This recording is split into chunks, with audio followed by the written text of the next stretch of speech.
Hi, everyone. My name is Melissa Pond, and I'm a principal planner with the City of Quincy Department of Planning and Community Development. And I'm also the social media manager for the National Community Development Association. Today, I want to share with you 4 tips for social media advocacy campaigns, particularly related to the National Community Development Week. National Community Development Week is an annual campaign sponsored by the National Community Development Association and the CDBG Coalition.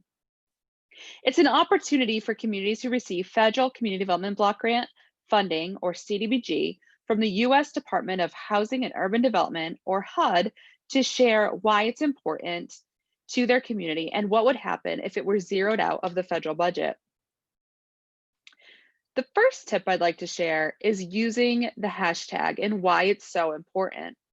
Using the hashtag creates a measurable outcome of the campaign. The measurable outcome being to increase the number of mentions of the hashtag across social media platforms from the prior year. Hashtags are clickable and create an umbrella in each social media platform, which can be trackable in each platform itself, as well as third-party hashtag campaign trackers.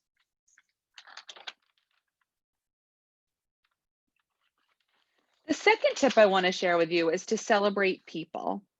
In this example, showcased on the screen, the City of Quincy shared photos of 2017 as well as past recipients of the Mayor's Annual Community Service Award, which reached over 2,500 individuals via Facebook.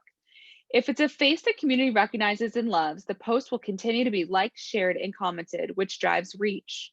So as you can see here, this post had 20 reactions with 35 comments and 9 shares, which helped drive its reach to over 2,500 individuals.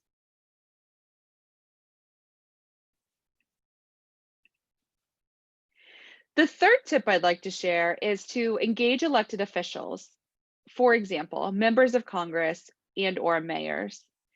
Participation from elected officials generates more media, and quotes from elected officials, particularly those whose voices help strengthen the program, such as CDBG, carry a lot of weight for media promotion as well. In this example, I share the Patriot Ledger article, Quincy to give $2 million in local aid to local small businesses. This was in response to the pandemic back in April of 2020. The quote in the article said, the community development block grant monies give the authority and the discretion to our governors and our mayors, who we think have a better grasp on the needs within the state, Lynch said. So I have high confidence in Charlie Baker and Mayor Koch that pouring money into the pipeline will get it to the people who need it most.